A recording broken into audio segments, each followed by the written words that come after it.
203 secondes pour convaincre, spéciale élection municipale, donne la parole aux candidats. Mais devant la désertion des politiques, j'avoue que je suis un peu désemparé par le manque de volonté de venir répondre aux questions des tweetos. Eh bien, nous avons décidé de donner la parole aux citoyens et pour comprendre s'ils sont motivés pour ces élections. Et aujourd'hui, c'est Jacques Chambon qui est notre invité, comédien télé, avec évidemment Kaamelott, mais aussi théâtre, auteur, metteur en scène. Alors, Jacques, vous connaissez le principe oui. de l'émission. Vous avez 203 secondes pour convaincre. On va choisir 4 thèmes et puis voilà, le chronomètre va se mettre en route. Et vous aurez donc 203 secondes pour nous convaincre et puis pour parler de différentes choses au sujet des municipales à Lyon. Vous êtes prêts ? Je suis prêt, 203 secondes.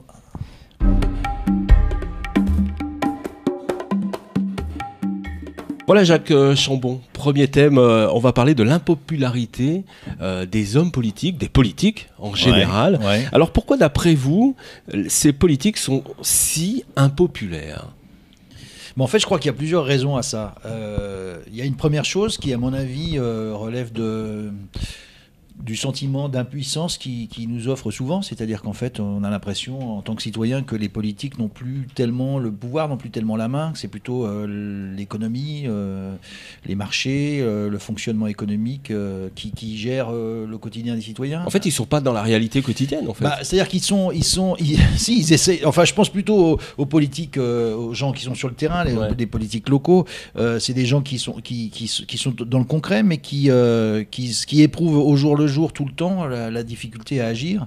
On sait bien que il y a des choses qui sont importantes pour notre existence de citoyen. Elles se décident pas forcément à l'échelon politique, elles se décident à l'échelon et quand elles se décident à l'échelon politique, c'est un échelon supranational, c'est un écheloneuropéen souvent.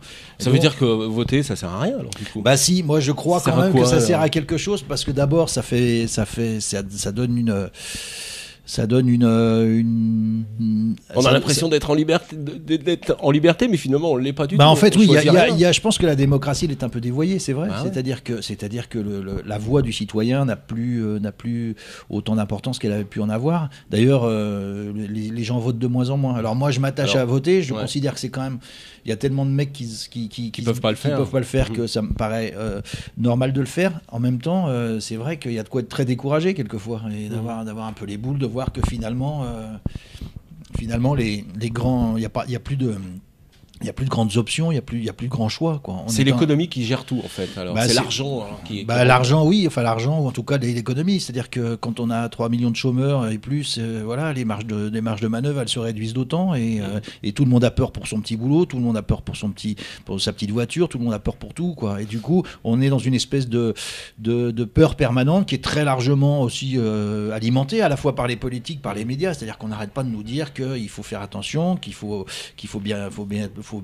bien marcher dans les clous, faut bien garder son job, faut bien voilà. Et du coup, on a l'impression que l'expression démocratique finalement, elle se tarit un petit peu, elle perd sa pertinence quoi. Et vous pensez qu'ils craignent aussi pour leur petit boulot les politiques ? Évidemment, ouais. Il faut croire que je suis toujours partagé entre l'admiration que je peux avoir pour certains politiques, quelle que soit leur étiquette d'ailleurs. Enfin, évidemment pas du côté de l'extrême droite, évidemment, parce que ça, j'en ai très peur de ça. Mais je veux dire, souvent, je me dis, putain, quand même, il faut avoir la foi, quoi. Et puis, en même temps, je me dis, mais aussi quel orgueil démesuré, quoi. Pouvoir se dire... je fais dire ça à un de mes personnages d'homme politique, parce que dans un récent spectacle, je jouais un candidat à la présidentielle. Et le gars, en fait, les mecs, ils ont l'orgueil tel qu'ils se disent, ouais, j'ai les épaules, je vais incarner la France, carrément. C'est ça, en fait, c'est l'incarnation de la France. Ouais. Je représente la France. Je peux, j'ai les épaules, je suis suffisamment intelligent, suffisamment costaud. Et je me dis, mais quel orgueil démesuré, quoi. Faut avoir une idée de soi, faut avoir un melon quand même de concours, quoi. Et donc, c'est ça qui les rend si impopulaires. En fait. Ils ont trop la grosse tête, quoi. C'est-à-dire que oui, ils sont loin de nous, un peu trop loin de nous, et puis, c'est un métier, c'est devenu un métier la politique. Ça devrait pas être un métier. En fait, moi j'aime beaucoup le fait qu'aux États-Unis, par exemple, un président, il a fait 2 mandats, et c'est fini. Et on le revoit plus, quoi. Quand on voit la permanence, c'est fini. Quand on voit la permanence des carrières des hommes politiques français, je me dis putain, il faudrait que passe la main quelquefois, quoi. Autre sujet, à quoi sert le pouvoir? À quoi sert le crime? À qui profite le crime? À chaque élection, c'est la bagarre pour prendre le pouvoir. Comment vous expliquez ça? À quoi ça sert?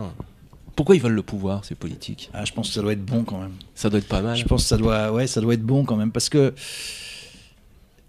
je pense qu'on doit être grisé assez facilement. Moi, j'ai la petite étiquette vue à la télé, modestement, Oui, j'ai ouais, vu à la télé, ouais. mais ça change le regard des gens. Et je me dis que des gens qui sont aux manettes, qui ont le pouvoir et qui ont le pouvoir de décision sur pas mal de gens, eh ben, ça doit monter à la tronche quand même. Ouais. Et je veux dire, ça doit être bon. C'est-à-dire que moi, je vois quand je descends du TGV et que je vais prendre le métro, quelquefois, je vois la bagnole d'un député, d'un maire, du maire, qui attend devant la gare, voilà, avec la cocarde et le chauffeur qui attend. Voilà. Moi, je vais prendre mon métro ou ma petite moto, mais voilà. Et puis, voilà. Et je me dis, les mecs, ouais, ça doit être bonnard, quoi. Ça doit être du boulot, ça doit être prenant. Vous croyez que c'est autant de boulot que ça? Ça leur prend autant aussi. Bah, ceux qui j'espère qu'il y en a qui le font bien et qui y passent du temps, parce que je crois. Moi, j'ai des copains qui sont élus locaux entre guillemets, adjoints, etc., adjoints d'arrondissement, un peu dans tous les, d'ailleurs, sous plusieurs étiquettes. C'est des gens qui bossent quand même. C'est des gens qui viennent de l'associatif, souvent, qui sont passés à la politique pour des raisons nobles. Alors eux, ils mouillent le maillot. Alors après, quand on a la grosse bagnole devant la gare de la Pardieu qui attend, je sais pas, c'est peut-être pas la même chose, j'en sais rien. Mais ça sert peut-être à gagner de l'argent aussi, on parlait du métier justement. Ça sert à gagner de l'argent d'après vous, la politique? Franchement, je me dis que, vu la matière grise qui est dépensée, quand même, parce que c'est pas des cons en général, vu la matière grise qui est dépensée, le temps qu'ils y passent, je pense qu'il y a peut-être plus de fric à faire dans le business que dans la politique. Ouais. En tout cas, il y a plus de coups à prendre dans la politique, ça c'est sûr. Ça, il y a des coups, ça c'est clair. Ouais. Et peut-être il y a le business, on voit l'ancien président de la République, il s'en sert pas mal. Bah ouais, voilà. Du coup, après, c'est comment on se reconvertit. C'est ça. D'ailleurs, Jacques, est-ce que vous pensez que l'humour peut changer le cours du pouvoir? Je pense aux Guignols, bien entendu, mais aussi tous les humoristes qui montent sur scène et qui envoient du lourd sur le pouvoir. Ça peut changer le pouvoir? Ça peut, en tout cas, c'est un enjeu de pouvoir. Quand on voit l'affaire Dieudonné, par exemple, on parle c'est un humoriste. Alors, il y a tout ce qu'il y a derrière. Non, mais je veux dire, c'est quand même bizarre que ça se cristallise autant alors qu'on parle de quelqu'un du spectacle. Ça prouve bien que le pouvoir du spectacle, le pouvoir du verbe, il a encore de l'importance. C'est vrai que je pense que les Guignols à une époque étaient capables de faire ou défaire une majorité, ou en tout cas était capable de modifier le pouvoir, le pouvoir. Et c'est ça, c'est une bonne chose, je trouve. Enfin, est-ce que c'est pas le contre-pied justement? Est-ce que c'est pas notre pouvoir à nous d'appuyer sur les c'est notre boulot, je dirais. C'est-à-dire que c'est en plus maintenant qu'il y a que les réseaux sociaux fonctionnent aussi vite que ça. Me dit le pouvoir de la parole, donc de l'humour, il se propage très vite, quoi. Du coup, on peut en profiter, quoi. Quand on voit les vannes qui sortent sur les... Je me souviens quand NKM a fait ses affiches électorales, comme elle s'est fait chambrer sur Facebook, sur Twitter, etc. Et c'est pareil à chaque fois, quoi. Donc du coup, les mecs sont obligés de tenir compte de ça. Ils sont obligés d'avoir un peu plus d'autodérision que par le passé, je pense aussi.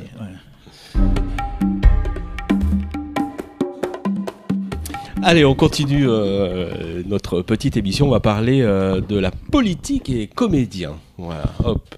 D'après vous, le métier de politique est-il proche du métier de comédien? Jacques Chambon. Alors, il y a une dramaturgie, il y a un public, il y a des costumes, il y a une scène. Alors c'est marrant parce que moi je suis devenu comédien, je sais pas trop pourquoi, et en fait en réfléchissant après coup je me suis rendu compte que mon passé d'enfant de cœur avait dû beaucoup jouer, parce qu'il y a un costume, il y a une scénographie, il y a une dramaturgie, il y a un public, et je me dis que finalement c'est peut-être ça, c'est peut-être que quand il y a du monde, une dramaturgie, des costumes et de la musique, voilà, peut-être qu'on est au théâtre déjà. Et dans un meeting politique c'est du théâtre tout le temps, quoi. Je veux dire, les mecs, c'est ça en fait, c'est ça. On joue avec le public et on a les mêmes sensations. Sauf que nous, il faut qu'on soit sincères. Les comédiens. Ça, c'est bon. C'est-à-dire qu'on doit mentir avec sincérité. On doit croire vraiment à nos mensonges. Est-ce que d'après vous, ça peut vous servir, vous, comédien, d'être pote avec des politiques? Qu'est-ce que vous en pensez? Franchement, j'en sais rien. Alors, je pense qu'il y a des réseaux, des réseaux culturels. Voilà. D'ailleurs, c'est la gangrène de ce métier, c'est que les théâtres de ville se constituent en réseau. Donc, tu es dans l'un, donc tu en tournes dans l'autre, etc. Et on se fait tourner. Je produis machin, donc tu le programmes. Je programme machin, donc tu produis, voilà, etc. Et en fait, à tous les échelons, il y a ce système de réseau qui est alimenté par le ministère, par la région, voilà, on essaie de fédérer les lieux. Et du coup, en fait, finalement, ça fait des programmations qui sont finalement assez uniformes. Et quand on n'est pas dans le truc, on est en dehors, quoi. Ouais. Donc, c'est plus... et je suis pas sûr que ce soit tellement les politiques qui veuillent ça, c'est plutôt l'aménagement, enfin la politique culturelle en général qui veut qu'on fédère les lieux, les actions, les acteurs, etc., etc. Et du coup, ça donne des espèces de petits circuits qui tournent sur eux-mêmes. C'est un peu sclérosant, je pense. Alors, moi, je pense direct avec à l'affaire Julie Gaillet. Ouais. Ça va la desservir. Ou au contraire, ça va Je pense que pour le moment, j'aimerais pas être à sa place. Ouais. Donc, vaut mieux pas être proche des politiques, peut-être. Non, on peut avoir des potes, mais moi, je connais très bien Képénékian, par exemple. J'étais son brancardier quand j'étais gamin, quand j'étais étudiant. Je travaillais à l'hôpital c'est pour ça. Pour gagner mon argent de poche. J'étais brancardier en bloc et du coup, je le connaissais. Mais voilà, mais c'est pas pour. Je suis jamais allé le voir pour solliciter quelque chose de lui, parce que d'abord parce que je préfère ne pas passer par le réseau subvention parce que c'est trop compliqué, voilà. Et puis voilà, ça vous plairait de jouer un politique, Jacques Chambon? Ah bah ouais, j'en ai écrit. Je me suis écrit un rôle de candidat à la présidentielle. Mais au cinéma, qui pète un boulon. Ah ouais, au cinéma, j'aimerais bien. Vraiment, vous prendrez vraiment. Ah ouais, j'aimerais bien. Parce que ça me fascine, la politique, ça m'intéresse vachement. Ouais.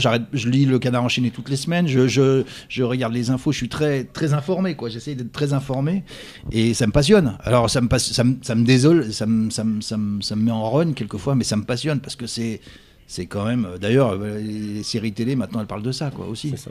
Au fond, c'est du cinéma, tout ça, en fait. Bah ouais, finalement, ouais. Parce que, quand même, le delta de changement, il est quand même pas bien large. Hein. Merci. Le dernier sujet. Ouais. Alors, Jacques Chambon... quand on fait le bilan, il reste quoi finalement? Vous qui avez fait une analyse sur l'humain sur scène, au bout du compte, il va rester quoi, Jacques Chambon? Bah je trouve ça évolue pas très vite. Ouais. Ça évolue pas très vite. Ce qui va rester, c'est pas très réjouissant. C'est-à-dire qu'en fait, le fameux mot diviser pour mieux régner, il est toujours là, quoi. C'est-à-dire et ça existe depuis la nuit des temps. Ouais, vous l'avez exploré? Ah bah oui, j'étais remonté à Cro-Magnon, moi. Oui, mais... c'est ça. Vous êtes parti de loin, quand même. Ouais, mais tout était déjà là. Mais c'est tout là. Tout était déjà là, quoi. Alors moi je suis un désespéré. Je suis, comme disait Bedos, désespéré mais gai, quoi. Voilà. Ouais. C'est-à-dire qu'en fait, j'ai pas une grande foi dans la qualité de la nature humaine, mais voilà, ça avance mollement, mais on s'en sort toujours, quoi. Finalement, on se démerde, on est dans le bordel. C'est le bordel, c'est compliqué.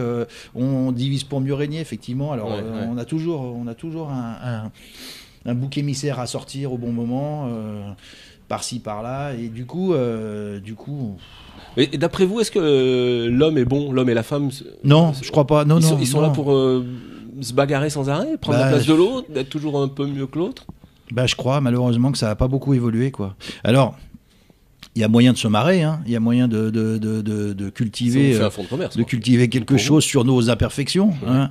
Mais voilà, je sais pas si foncièrement moi, j'ai toujours été frappé par. C'est un sujet qui me passionne et sur lequel j'ai aussi écrit une pièce, c'est la guerre en ex-Yougoslavie, la fameuse guerre des Balkans, où on a vu le pays. Un des pays les plus évolués, c'est-à-dire un des pays avec le taux d'alphabétisation, le taux d'études supérieures les plus élevés en Europe, parce que c'était un des non-alignés, mais même par rapport au bloc de l'Ouest, il était quand même très très très bien placé. Et ce pays, en quelques mois, a craqué le vernis et est revenu à la barbarie la plus totale, quoi. Et ça s'est fait en quelques mois. Ouais. Parce que un tel a fait bouger un petit truc de ce côté-là, on a réveillé un peu les nationalismes, la peur de l'autre, la haine de l'autre, etc. Et c'est parti comme un truc, et ça a duré 7 ans, et ça a fait des milliers et des milliers de morts. C'est hyper dangereux, ça veut dire que ça peut arriver dans n'importe quel pays occidental. Ça peut arriver n'importe où. Ah ouais. Ouais, c'est pour ça le plus jamais ça, moi je me méfie beaucoup, parce que derrière le vernis, il y a toujours ce sale instinct de... On est manipulé, Jacques Chambon, d'après vous, alors? Bah alors, non, je sais pas si... Oui, on peut être manipulé, c'est-à-dire que je pense qu'une foule, ça se manipule très facilement. Ouais, quoi. Ouais. Surtout quand dans des moments de crise. Oui, d'autant plus dans les moments de crise où les gens ont peur, ou se crispent, etc. Donc moi, j'ai pas une vision très, très, très optimiste. Je me dis que ça peut craquer d'un moment à l'autre. Il y a des gens qui le disent très bien. Il y a Noam Chomsky qui a travaillé sur la fabrication du consentement, par exemple, et voilà. Et on peut fabriquer du consentement très facilement. Il y a aussi tout ce qui touche finalement à l'idée qu'on se fait, la magnifique idée qu'on se fait de la culture, et du fait que ça nous met à l'abri de tout ça, et en fait pas du tout. Alors il va rester quoi, alors, d'après vous, alors? Je pense qu'on va repartir dans un cycle. Je pense qu'on arrive à la fin de quelque chose, et que cette fin de quelque chose risque d'être violente, difficile. Voilà, mais bon, nous, on a l'habitude de danser sur les volcans, donc on va continuer, quoi. C'est notre destin. Hein. Merci, on va terminer juste. Dernière question. Si vous deviez donner des conseils aux politiques en 3 mots, Jacques Chambon, vous choisiriez quoi comme mot?